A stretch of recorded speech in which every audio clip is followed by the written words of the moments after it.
사도신경 하시겠습니다. 전능하사 천지를 만드신 하나님 아버지를 내가 믿사오며 그 외아들 우리 주 예수 그리스도를 믿사오니 이는 성령으로 잉태하사 동정녀 마리아에게 나시고 본디오 빌라도에게 고난을 받으사 십자가에 못 박혀 죽으시고 장사한 지 사흘 만에 죽은 자 가운데서 다시 살아나시며 하늘에 오르사 전능하신 하나님 우편에 앉아 계시다가 저리로서 산 자와 죽은 자를 심판하러 오시니라. 성령을 믿사오며 거룩한 공예와 성도가 서로 교통하는 것과 죄를 사하여 주시는 것과 몸이 다시 사는 것과 영원히 사는 것을 믿사옵나이다. 아멘.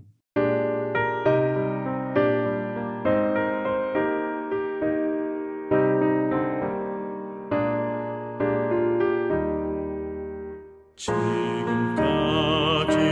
지내온 것 주의 크신 은혜라 한이 없는 주의 손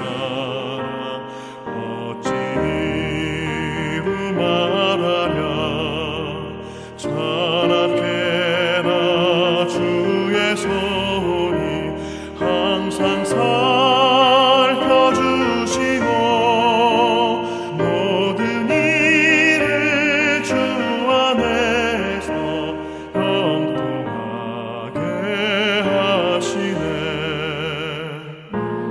맘도 연약하나 새 힘 받아 살았네.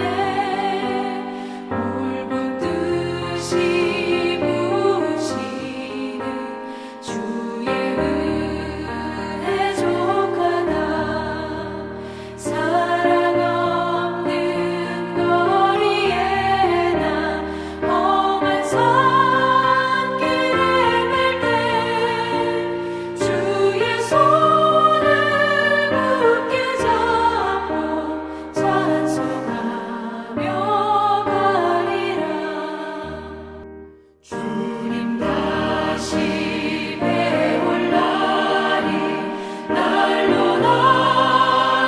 다가와 무거운 짐 주께 맡겨 벗을 날도 멀잖네.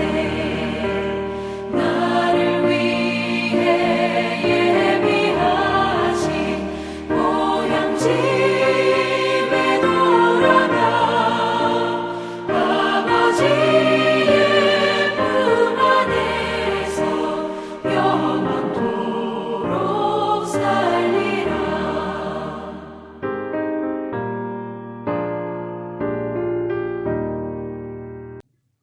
오늘은 마태복음 2장 1절에서 12절 말씀입니다. 제가 봉독해 드리겠습니다. 헤롯 왕 때에 예수께서 유대 베들레헴에서 나심에 동방으로부터 박사들이 예루살렘에 이르러 말하되 유대인의 왕으로 나시니가 어디 계시냐? 우리가 동방에서 그의 별을 보고 그에게 경배하러 왔노라 하니 헤롯 왕과 온 예루살렘이 듣고 소동한지라.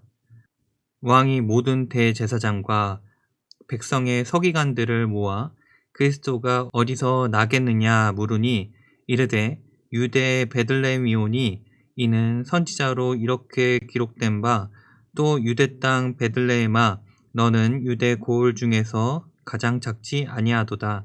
내게서 한 다스리는 자가 나와서 내 백성 이스라엘의 목자가 되리라 하였음이니이다. 이에 헤롯이 가만히 박사들을 불러 별이 나타난 때를 자세히 묻고 베들레헴으로 보내며 이르되 가서 아기에 대하여 자세히 알아보고 찾거든 내게 고하여 나도 가서 그에게 경배하게 하라. 박사들이 왕의 말을 듣고 갈새 동방에서 보던 그 별이 문득 앞서 인도하여 가다가 아기 있는 곳 위에 머물러 서 있는지라.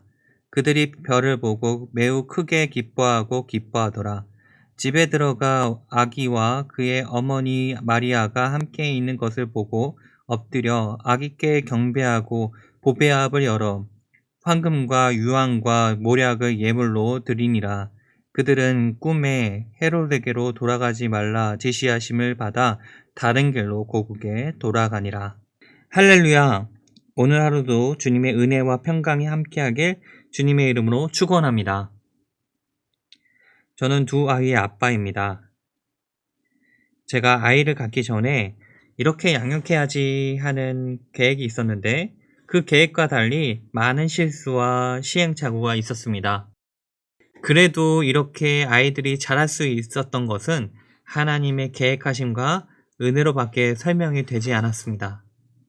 그리고 지금까지 지내온 것을 돌이켜보면 주님의 은혜와 계획하심이 있었구나라는 것을 느낄 수 있었습니다.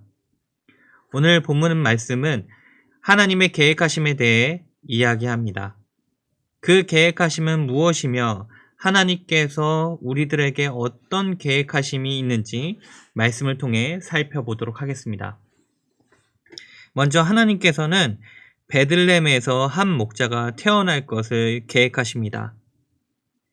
헤롯 왕은 동방 박사들이 유대인 왕이 탄생에 대한 이야기를 듣고 경계했습니다.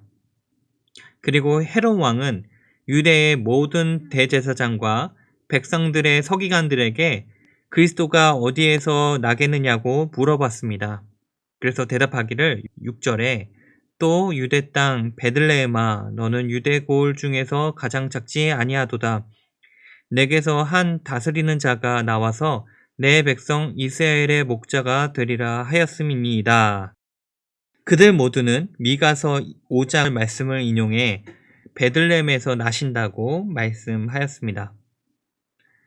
하나님께서 구약 말씀을 통해 구세주가 태어날 곳의 약속하심을 정확히 성취합니다. 둘째, 하나님께서는 이방인이 하나님께 예배 드릴 것을 계획하셨습니다. 예수님께서 태어날 것을 알아챈 사람은 유대인이 아닌 이방인이었던 동방박사들이었습니다. 그들은 아기 예수님께 경배하러 별을 따라 찾아갔습니다. 이사야서 60장 말씀은 이방인들이 메시아께 예배하기 위해 예물을 들고 예루살렘으로 올 것이라는 내용이 기록되어 있습니다. 그래서 11절 말씀 한번 읽어볼까요?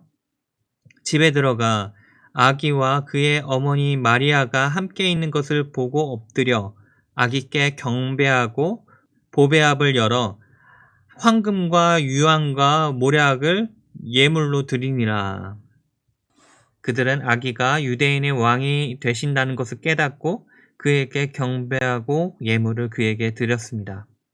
구약의 약속을 기대하고 소망했던 이들은 유대인들이었지만 구원하신 예수님을 먼저 맞이한 것은 이방인들이었으며 그 말씀도 구약을 통해 계획하셨습니다. 이 모든 것이 하나님께서 계획하심이 구약과 신약의 말씀을 통해서 깨달을 수 있고 성취되었다는 것을 볼 수 있습니다. 하나님께서 태어나심부터 죽으심 그리고 부활하심까지 말입니다. 그리고 이 모든 계획은 하나님께서 우리를 죄에서 구원하시기 위한 약속이라는 사실을 잊어서는 안 됩니다. 그 계획은 하나님께서 우리를 사망에서 생명으로 옮겨주십니다. 그 계획은 하나님과의 관계가 회복될 수 있는 유일한 방법입니다. 그 계획에는 하나님의 사랑과 은혜가 있습니다. 이뿐 아니라 우리는 주님의 계획하심으로 이 자리에 있을 줄 믿습니다. 동안교회 공동체로 함께 모여 예배드리며 기도하며 교제하는 것이 하나님의 섭리이며 계획하심이며 은혜일 줄 믿습니다. 저와 여러분들이 하나님의 은혜와 계획하심에 감사하며 나아가는 저와 여러분들 되곤 합니다. 기도하겠습니다.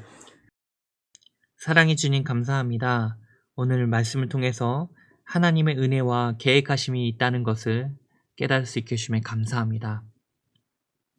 우리가 이 말씀을 묵상하며 이 하루하루가 주님의 계획하심으로 있다는 것을 우리가 잊지 않고 더욱더 감사함으로 그 은혜를 찬양하며 경배할 수 있도록 도와주옵시고 하나님의 계획하심이 예수 그리스도로 말미암아 우리를 구원하시고 우리를 죄에서 건져주심에 그 계획임을 깨닫고 더욱더 감사하며 하루하루를 살아갈 수 있도록 도와주시고 함께하여 주옵소서. 주님 감사드리며 살아계신 예수님의 이름으로 기도드립니다. 아멘. 하늘에 계신 우리 아버지여 이름이 거룩히 여김을 받으시오며 나라가 임하시오며 뜻이 하늘에서 이루어진 것 같이 땅에서도 이루어지이다. 오늘 우리에게 일용할 양식을 주시옵고 우리가 우리에게 죄 지은 자를 사하여 준 것 같이 우리 죄를 사하여 주시옵고 우리를 시험에 들게 하지 마시옵고 다만 악에서 구하시옵소서. 나라와 권세와 영광이 아버지께 영원히 있사옵나이다.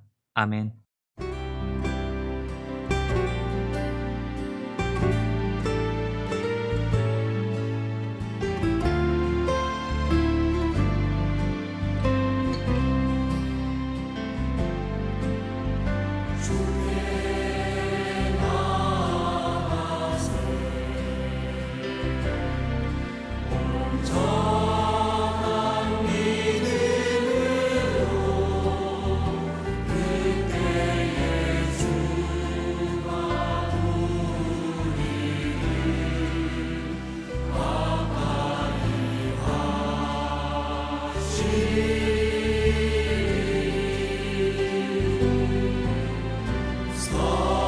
성소에